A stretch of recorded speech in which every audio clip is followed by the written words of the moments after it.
This laptop is driving me crazy. Is this what you've been doing for the past couple of days? It's been 2 years since we've been in work from home. It's time to change these machines.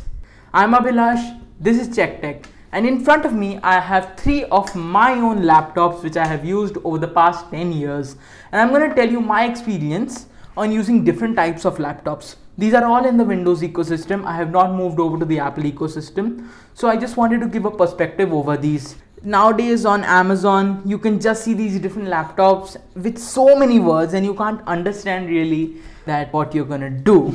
So today I'm gonna explain just that. Number 1, when you look at the laptop on Amazon, you'll be looking first that you see is Lenovo, Dell, which is the manufacturer name. Now some of the manufacturers that I really prefer are Dell because of its great service, and yes, it costs a little more, but genuinely it's the best laptop maker. Great service. Number 2, Lenovo, great service once again, but cheaper. It's a cheaper Dell kind of. It gives you the same convenience of Dell at a lesser price. It's not really at par with Dell, it's just a little lower. Consider it a Xiaomi of Apple, pun intended. So next you're gonna see the model name. In this case it can be the IdeaPad Slim 1, Tough Gaming 3, ThinkPad E4 50. There will be lots of different serial numbers and names for each of their own manufacturer's naming scheme for the laptops. But as a small thing I can tell you, XPS is Dell's top of the line series, Latitude is their business, Inspiron is business as well as home, Vostro is mainly for business, and for Lenovo you have the IdeaPad. IdeaPad is the cheaper version of the ThinkPad series. The ThinkPad series is for the business executive level. The Legion series is for the gaming series, and obviously there is the new IdeaPad gaming lineup that's like the cheaper Legion. Next we're gonna come to a very confusing bit. Here we have Intel Celeron N4020. This is the core of our machine. This is the processor. Now Intel is the maker. So there are 2 main makers, Intel and AMD. The most low-end chip you can get right now of Intel is the Celeron and N4020. This is the coding of the chip. Now in case of a Celeron, it would be an N4020, or you would get a J series chipset, but the naming scheme is different for others. This laptop that I have right here is an 8 series laptop. It comes with a Core i5 10300H. i5 is, let's say, the mid-range. i5 is basically what everyone who's on an i3 would like to upgrade to. i5 is good for almost all tasks. It's not a low-end processor, neither is it a high-end processor. It's a good mid-level, you know, it's a nice gray area. So we're done with the i5. Now 10 stands for generation. The first 2 letters, either it will be 10 or if it's older, it will be 9300, 8265, like this. Now 300H. So 300, this part, the 300, the more it is, the better. So there are these different types of names you'll see. You'll see U, you'll see H, and you might see HK. These are all that you'll see in laptops. So U is what you'll get with your everyday laptop. You'll get a 8265U, you'll get a 1025U, something like that. It's just a utilitarian laptop with low processor power usage so that you can get better battery life. Now 8 series is mostly used on gaming laptops, creator laptops for professionals, and Xiaomi also uses it for its laptops now, especially the Ultra and the Pro. The Mi Notebook Ultra and the Mi Notebook Pro use 8 series processor. If you get an 8 series processor at the same price as the U processor, I would highly suggest to go for the 8 series one, since it is capable of doing much more than a U series processor. And HK just means you can overclock it. Now you'll see the screen size. Here in this case it's 11.6 inches. 11.6 inches is a pretty small laptop, smaller than this one. This is 14 inches. 3 types of screen sizes. You get 15.6, which is the most common, 14 inches, which is small. You will get 11 inches. Those who are at home, those who are working from home, those who are not traveling much, those who are not business travelers, a 15.6 inch laptop like this is just good enough for you. You can watch movies well. You get a full size keyboard. Most importantly, on the 14 inch 11 inch laptops you do not get a full size keyboard. You just get the 60% of the compact layout, wherein the entirety of the numpad is actually removed. It's just not there. So you'll miss that numpad. And another thing, the 14-inch one, great for traveling. Personally, I use it for traveling because whenever I'm traveling, you can just sit and put it on your lap and just type easily. And also the smaller keyboard layout. I actually prefer smaller laptops, to be honest, but my work demands me to use a larger one because I really need that numpad. The problem of the 14-inch one is to replace spares such as the RAM, the battery, the SSD or the HDD. It's hard to find because they have to compress the entire package to this bit, wherein if it was a 15.6-inch laptop, they would get this much space. So you see the difference. That's why it's hard for them to compress everything, and sometimes they use custom things which are maybe only sold by Lenovo or only sold by Dell, let's say, whoever is the manufacturer. So they might be expensive and you might not find them after a couple of years when you want to change the spares. That is an issue with smaller laptops. Nevertheless, smaller laptops are great for people who travel a lot. Maybe even if you're a college student, a smaller laptop will really benefit you. Now, what does HD stand for? HD means it has a 720p screen. If it's a 1080p screen, it will say Full HD. Again, this varies from manufacturer to manufacturer. What I would suggest, you can go for a 720p screen. It's not bad at all. You can just watch Netflix on 720p. 1080p, if you can go for it, if you can afford it, go for it. There's nothing like 720p looks very bad. The other tech YouTubers, they say that 720p looks very bad, but honestly I would say that is fine enough. You can watch it well. However, there are some panels such as the VA-TN panels which are not at all good. Now, as we're on screens, let's talk about the different screens. Now, mainly you'll get three different types of screen. Number one, the basic screen that you get on every single laptop, which is an IPS, VA or TN panel. This doesn't really matter, but you should try to get an IPS panel. But really don't pay 3,000, 4,000 more if it's just for an IPS. Not at all worth it. I do not recommend it. A VA or TN panel is fine. Just they don't look that great when you take them outdoors. Anyway, if you're going to be taking them outdoors, just sit in a shady place, then it'll look better. And viewing angles, if you're viewing from the side like this, it'll not look that great. That's it. That's the only problem. So we're done with IPS, VA, TN panels. Now let's come on to the high refresh rate panels, the 120 Hz panels, the 144 Hz panels. You'll usually see this on gaming, creator-based and professional laptops, such as the Razer Creator, the Razer Blade, or the Legion laptops. They come with 120 Hz, 144 Hz refresh rate, including some high-end laptops that come with up to 165 Hz. Now this is really useful only and only if you are into gaming. Otherwise, it's not really going to benefit you much. In fact, it might detract you because the battery life is going to be seriously affected by that extra 120 Hz screen. It's going to detract from your battery life, most importantly.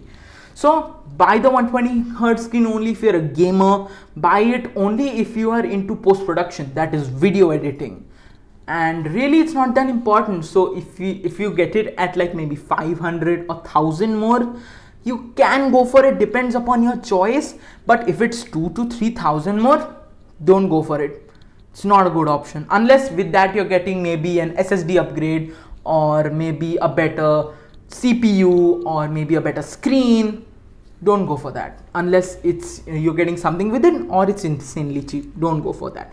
The third screen is the touch screen. Now this is insanely useful for teachers who are teaching online. You can use a stylus and write on it and teach online well. Also for creative artists. And I would really recommend this to creative artists because they might travel and it's easy to write on a laptop. However, such screens will usually cost you 5,000 to 6,000 more. And in this case, I would recommend you to go for a reputed seller. Maybe something like Dell, maybe something like Lenovo.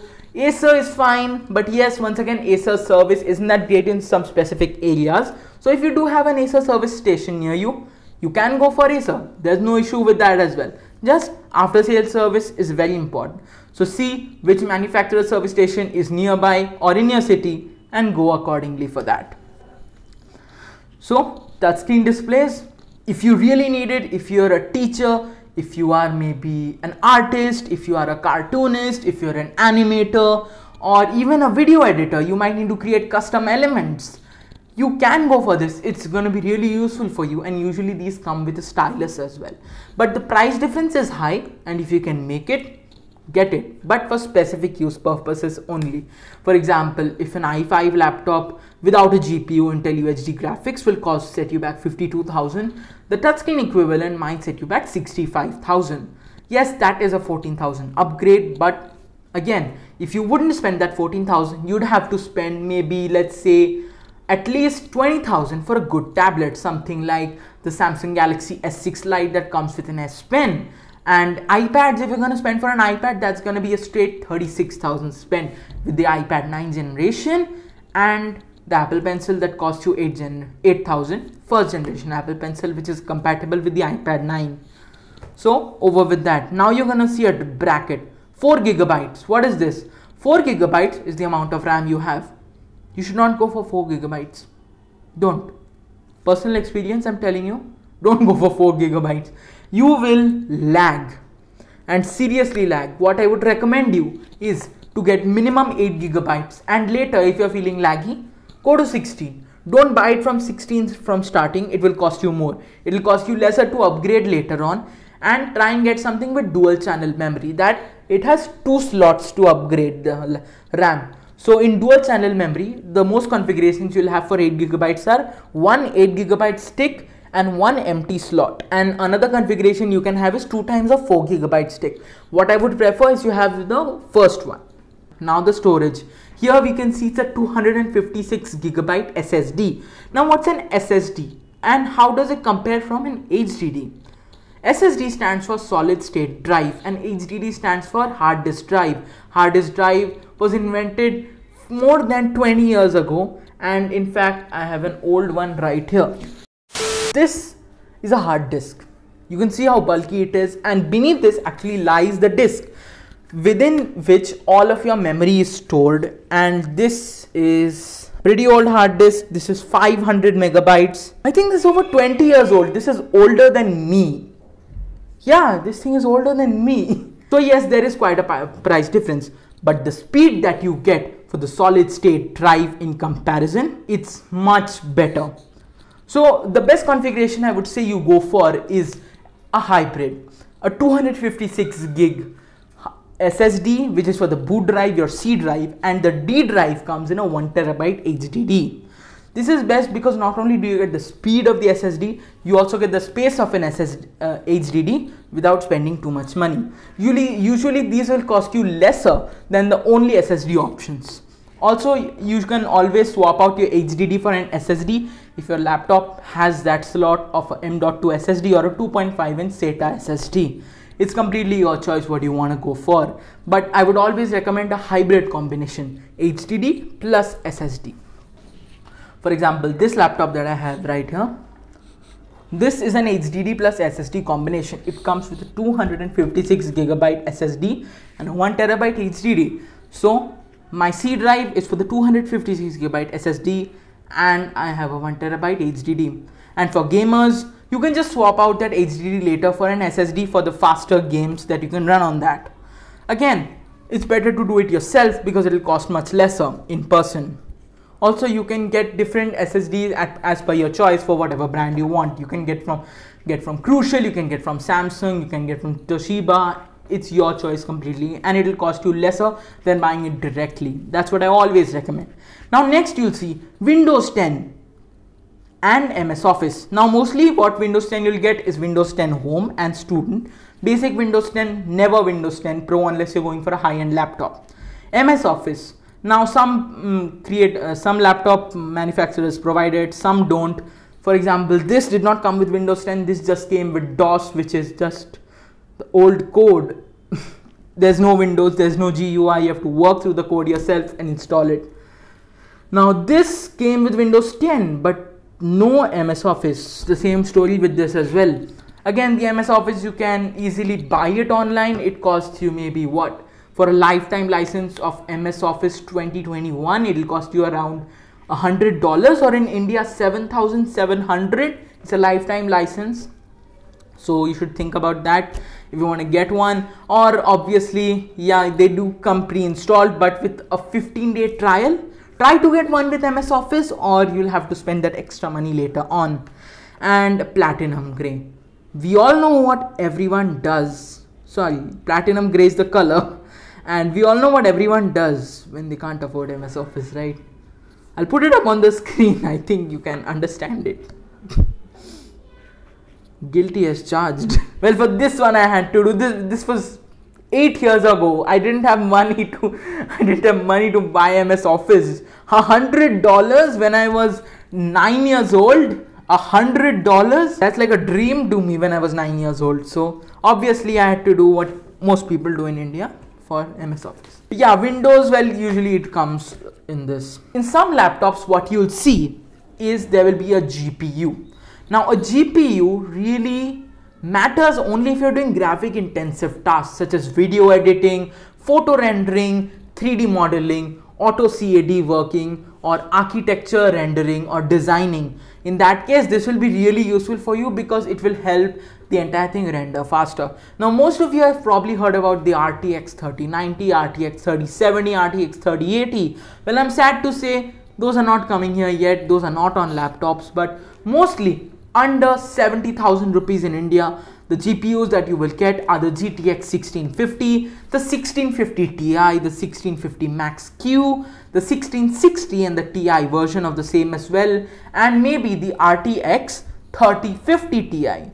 Now all of these are 4GB GPUs, so they have 4GB of video RAM, which are mostly enough for all working unless you're going into really high-end work, for which I would recommend you get a PC, not a laptop. We're done with the GPU as well. GPU you should only get if you're into gaming, post-production, any kind of rendering work, not necessary for day-to-day work at all. However, it does provide some extra amount of RAM. So if you have 8GB of RAM, you get 12GB of RAM, because that 4GB is used up in video watching, video RAM. So it acts as kind of an extra virtual RAM. So now let's talk about processors, what we started on. Now you'll have two types of processors, AMD and Intel. Let's talk about Intel first. Intel will have mainly 6 types of processors. 6, yes. So I'll explain them fast. Number 1, you'll get the Celeron. This is the base end one. You can do web browsing on this and maybe a little bit of light web video gaming, Netflix watching, Word documents, email, browsing, PowerPoints, all done smoothly. I would recommend when you get a Celeron, when you have the budget for it, upgrade it to 8GB of RAM, not 16, and maybe put in an SSD for the faster speed. This I would recommend. Next, you get a Pentium. Now, there are two types of Pentium, Pentium Silver and Pentium Gold. Now, you'll most probably get a Pentium Gold. Pentium Silver is not that available nowadays and it's not put into laptops much. I've used a Pentium and I can tell you my first-hand experience from it. Most tech YouTubers will tell you that Pentiums are essentially trash. They do not work. They're not good for you. Let me tell you one thing. If you have patience, if you have confidence, and most importantly, if you have time, a Pentium can do a lot of things. In fact, I have edited 30 minutes worth of video on a Pentium, albeit not on Premiere Pro, but on Filmora 9. I have edited it maybe a couple of years ago. And I've done one recently as well when my other two laptops conked out and I was left with only one laptop. So I had to edit on a Pentium. It was for an external project, not this video. Yes, it does lag while editing, but once again, if you can just wait, if you have the patience, and most importantly, if you have faith, you can do wonders on a Pentium. You can in fact game on a Pentium, playing games such as Minecraft, or even playing games like Watch Dogs at 20 frames per second. For Minecraft, you'll probably have to fix the different amount of frames that you get. So that's done with the Pentium, but you'll have to probably fix your different type of settings that you get for the laptop, most importantly. For the game, you'll have to change your settings, otherwise you won't be able to play properly. You can't play on high, medium or low settings. You have to just tweak them to the perfect limit so that it works perfectly for you. And now we come on to the i3. The i3 is basically the series of processors from where you start to begin into the newer series. The i3 has come till the 11th generation. The Pentium was stopped a long time ago. It still comes in laptops, but it's not as updated to 2020 as it is now. So i3s are where you can get into casual gaming, you can get into maybe HD video editing, you can do a lot of things and it will be smooth. But again, if you would like to have a little more speed, a little more smoothness, a little more hassle-free life, I would suggest going for an i5. The i5 is a great gray area and it maybe even might come with more cores, coming with the Alder Lake CPUs coming in for the 12th generation, the 11th generation for the Tiger Lake CPUs. Some of them come with 6 cores, some of them come with quad cores as well. Most i3 CPUs will come with quad cores, some may come with dual core, the older ones. The i5 is a great midpoint, I would say, for everyone, and could be even the ceiling. The i5 is great for everyone. I would recommend it to everyone who has the budget to go for an i5. i5 laptops start at around 50,000 with 8 GB of RAM and a 1 TB HDD. Swap that out for an SSD much later, a little bit later, and it's all good to go. Because really i3 laptops will cost you around 42,000, 43,000, but spend that 7,000 extra and get a better processor. I am assuring you it will be a much bigger jump in performance. Now the i5 is where most people think should end. For most people who are watching this. But for people like you, yes, you, the tech enthusiast, and me, things don't end there, do they? Things go up till the Core i7 if you need more processing power. The i7 is where it starts to get more expensive. The base Core i7 laptop on Amazon starts at 70,000, and that's just the starting laptop that you get. From starting, if you count it, a Core i7 laptop will cost you maybe 80,000 if you go up to the better ones with maybe an SSD or a hybrid and maybe a better screen, Windows 10, MS Office. It'll cost you 10 to 15,000 more. And the i7 is really beefy. It comes with a base of 6 cores if you're counting from the 10th generation, and can even go up to 8 cores, which is really good for workstations that make use of a lot of high-end applications such as Premiere Pro, After Effects, DaVinci Resolve, AutoCAD, and many other applications as well. This is where the i7 comes in useful. It is only and only for professionals who are using high-end applications that demand so much of processing power. Then comes the i9. The i7 and i9 are aimed at high performance, and they are aimed at people who have money to spend and a lot of processing power requirement. These are also aimed at gaming enthusiasts, but gaming enthusiasts who will be playing games, I would say they would be much better off in a PC rather than a laptop, because a laptop in an i7 or i9 with a GPU will cost you well over 1 lakh, and unless you need that portability, you can just go with a normal i7 laptop if you have that requirement. But for most people who are into this, they will have the money to spend, and I would recommend get one with a GPU, because that will really increase your rendering speed and also reduce the lag. So we're done with Intel processors. Now another thing that comes with Intel processors is graphics, integrated graphics. The Celeron, the Celeron and the Pentium get the Intel HD graphics, which are not that great. They're graphics, they're fine, not really much. It's shared video memory. So the more RAM you have, the more VRAM your integrated graphics has. Again, it's not even as good as a discrete GPU or a dedicated GPU. I would much rather recommend you have a 2 GB NVIDIA MX250 rather than having 16 GB of RAM and Intel HD graphics. Now when you go into i3, i5 laptops, there's a huge difference, because if you have 9th generation model or some of the 10th generation, what you'll get is probably the Intel UHD graphics, which is the higher end graphics. It's a full HD graphics, 1080p. Now these are slightly better than the HD graphics, but not at all comparable to a discrete GPU. But from the 11th generation, what you get is Intel Iris Xeon or Intel Iris Plus graphics. These are much better compared to the older UHD or HD graphics. Still, not half as good as a GPU, not half as good as the AMD Radeon Vega graphics, which I'll talk about in a second, but still a huge step up from UHD and HD graphics. It's a small step for Intel, a giant step for potato PC gamers. Recreating that. Anyway, let's move on to AMD.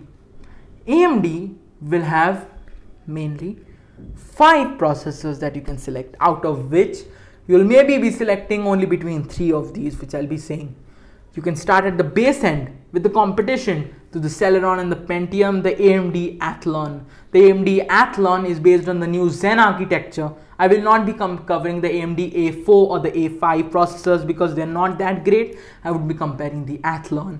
The AMD Athlon is much better in comparison to the Pentium and a Celeron processor. They come with the newer Radeon graphics as well. So overall, a better package as compared to the Intel Pentium and the Celeron graphics and the Celeron that you'll get.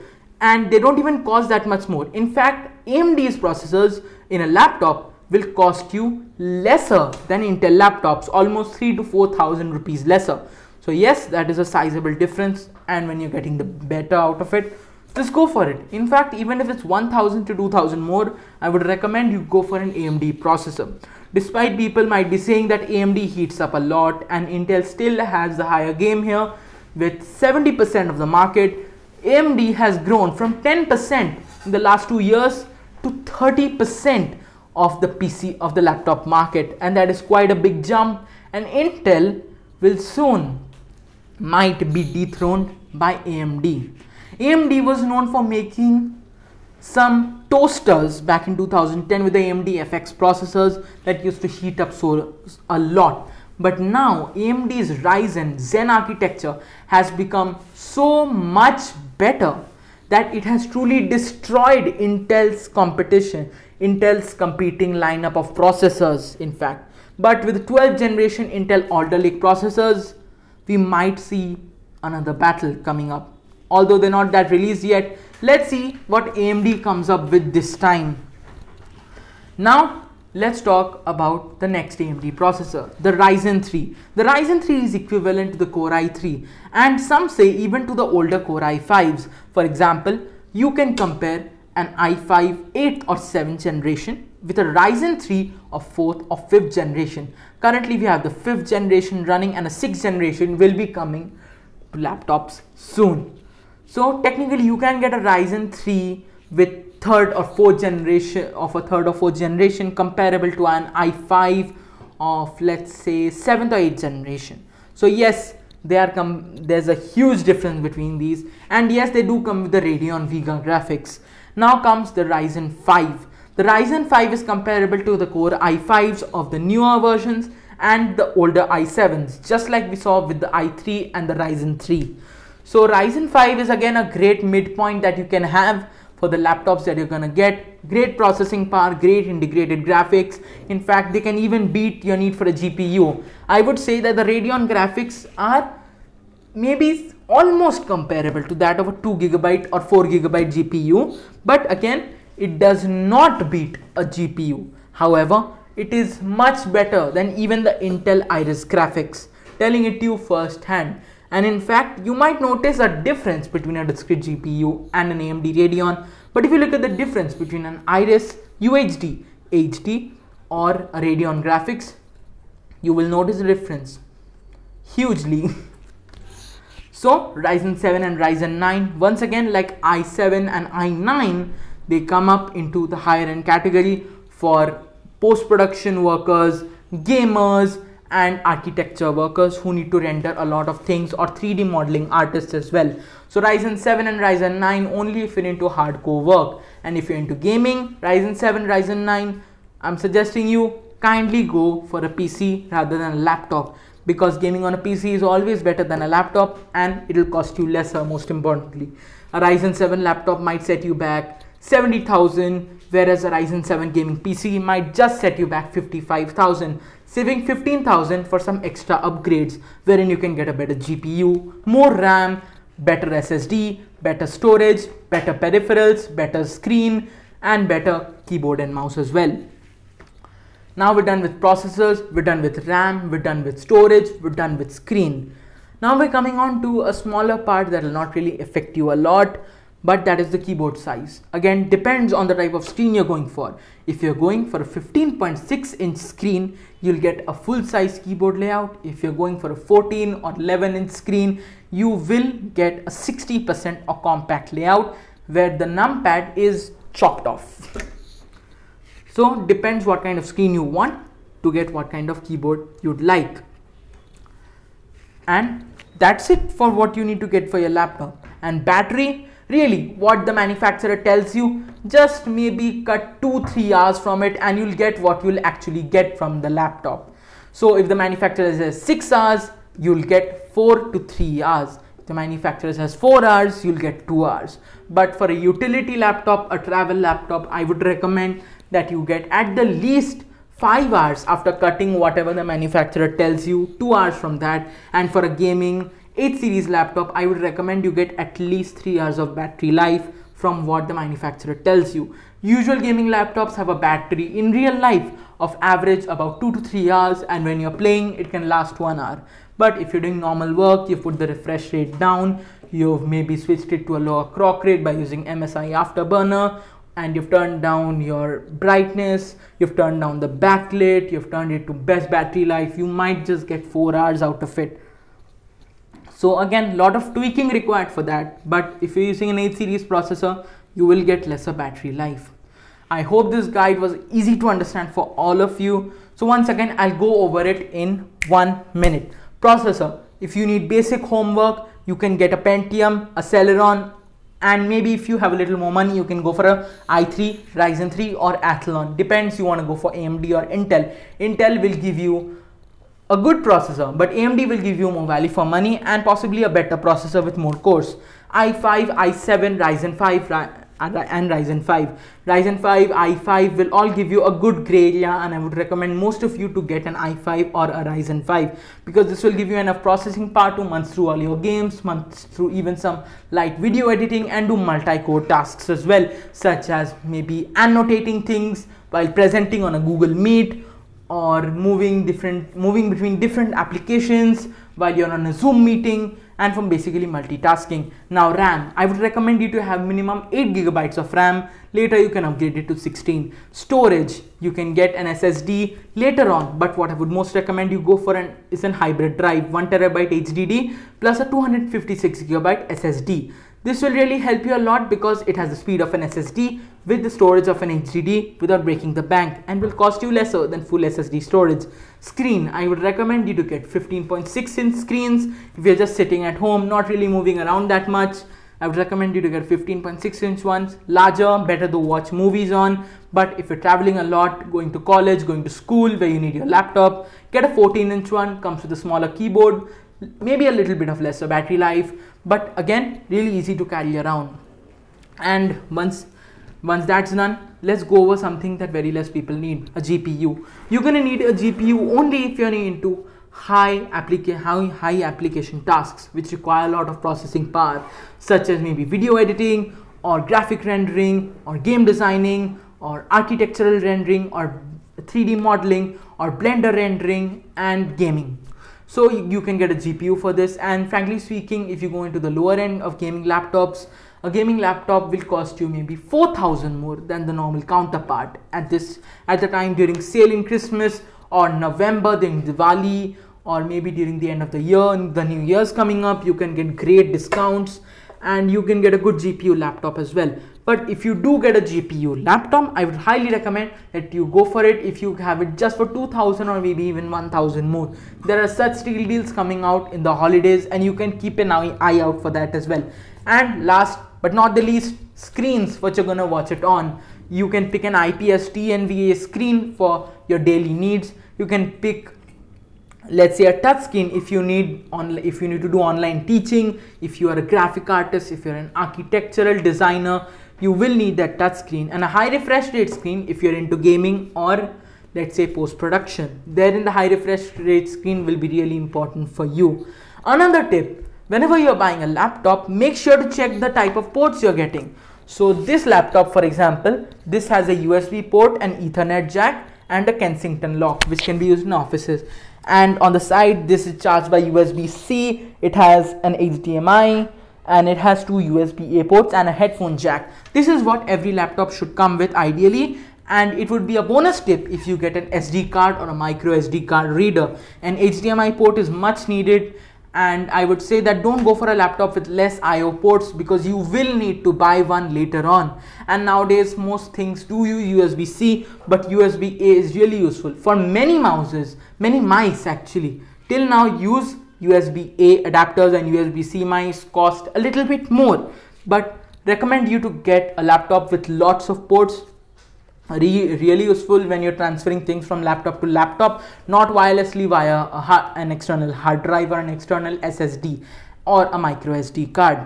And that's it for the video. Thank you for watching. If you liked it, drop a comment. What kind of laptop are you planning to take? What kind of laptop do you have? And if you have any suggestions for me, make sure to drop it down in the comments. I will read the comments.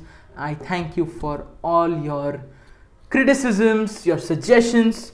Any kind of suggestion is welcome, and I will welcome them with open arms. Thank you for watching. Happy New Year in advance. And for those of you who are watching this after 1st January, Happy New Year once again. And enjoy the rest of the day. Thanks for watching. Bye-bye.